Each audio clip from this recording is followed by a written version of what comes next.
Thank you all very much. Thank you. I admit he's not very pretty to look at.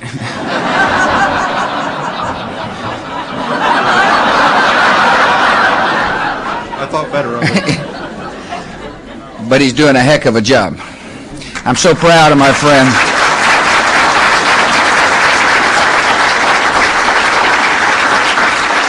It's become clear to all the hard-working FEMA employees that I didn't pick Joe Albaugh because of his haircut. No, but I picked him because he's a good man who knows how to run a very important organization, and I'm proud of my friend. I'm proud of the job he's doing, and I'm proud of the work that the FEMA employees all across the country are doing on behalf of America. I'm here to thank you all. I was up in the operations room thanking the folks who are working 12 to 13, 14, 15 hours a day, still to this day. I had the honor of going to New York City. I saw what they call dirty boot operations from Sacramento and Puerto Rico.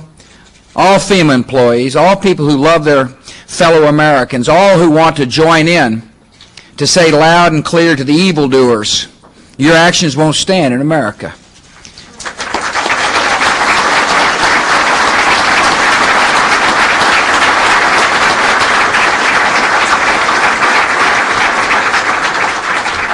Joe said it best. He said, this is something I hope I never have to go through again as long as I live. And I know every FEMA employee feels that way.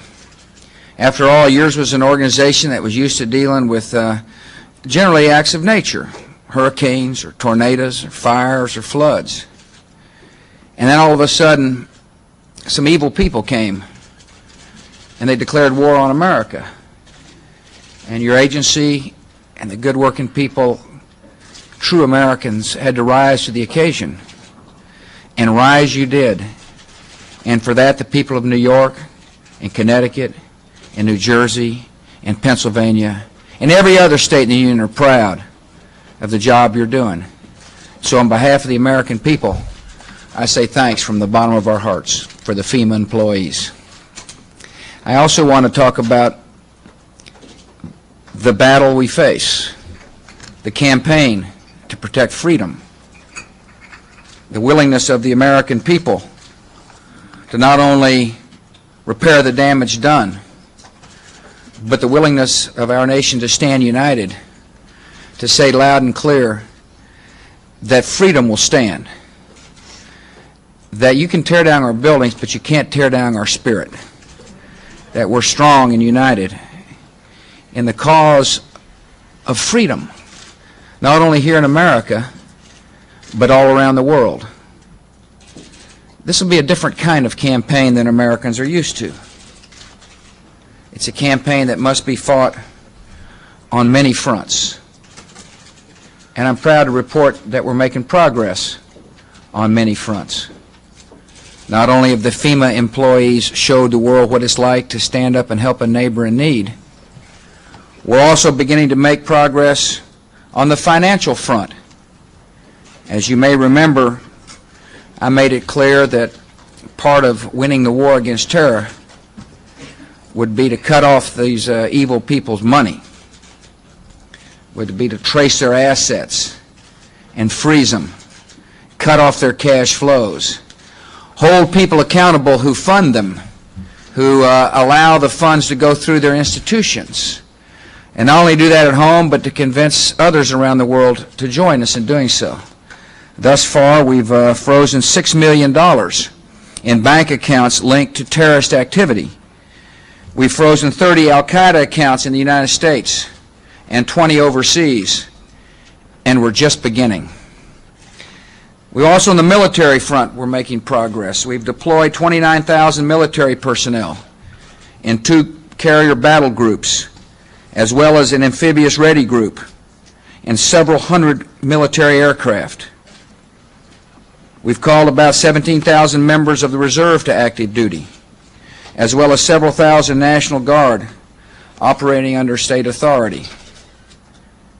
As I said, this is a different kind of war. It's hard to fight a guerrilla war with conventional forces, but our military is ready. And as I said to the Congress, they will make us proud.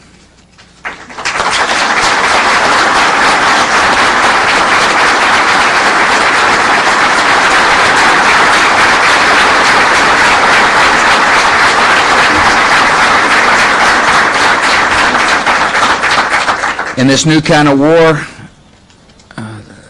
one that requires a coalition, we're making good progress on the diplomatic front.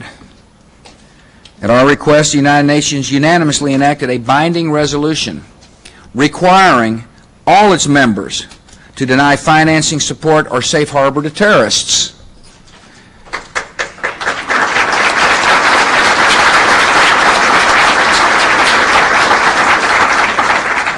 We've had 46 declarations of support from organizations including NATO, the Association of Southeast Asian Nations, the Organization of Islamic Conference, and the Organization of American States.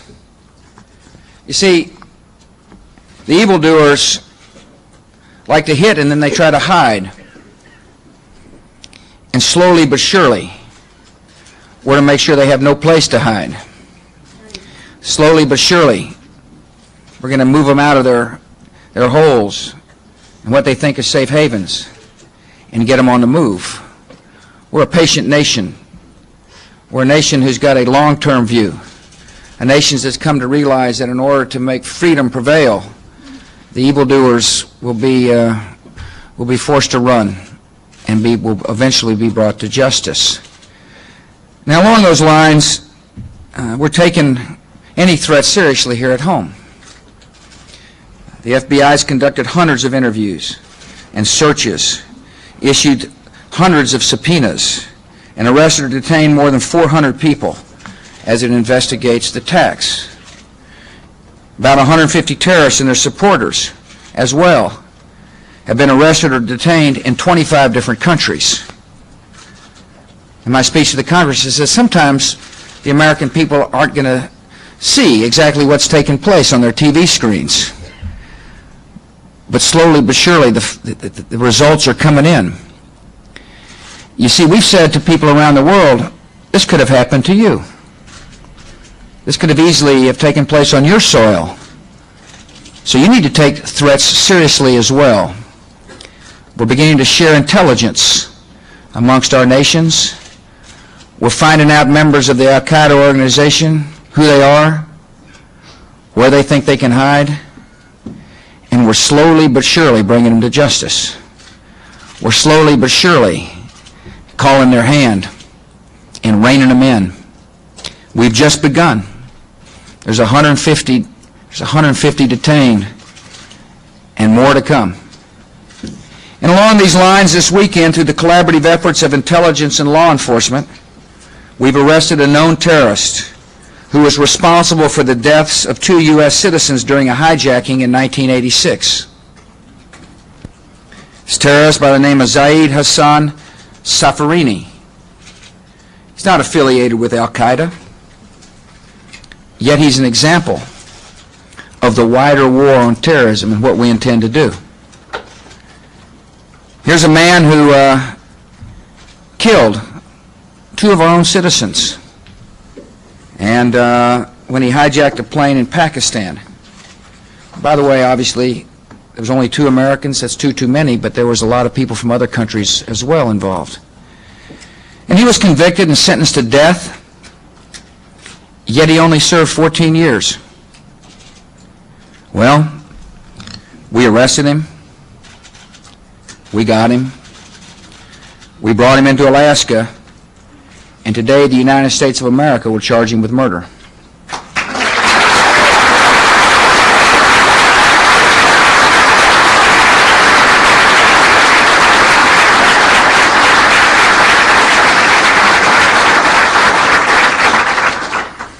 Sometimes we'll have success in the near term. Sometimes we have to be patient. Sometimes we'll be able to round somebody up who threatens us today. Sometimes it may take us a while to catch them.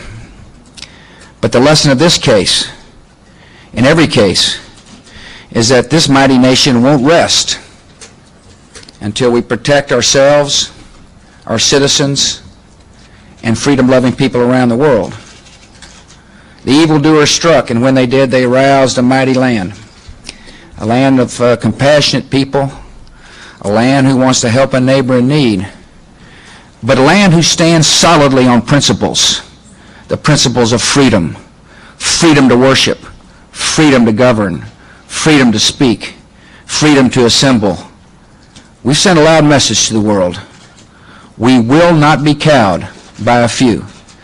We sent another message to the world. Together, we're going to bring these people to justice. And that's exactly what we're going to do. Thank you for your hard work.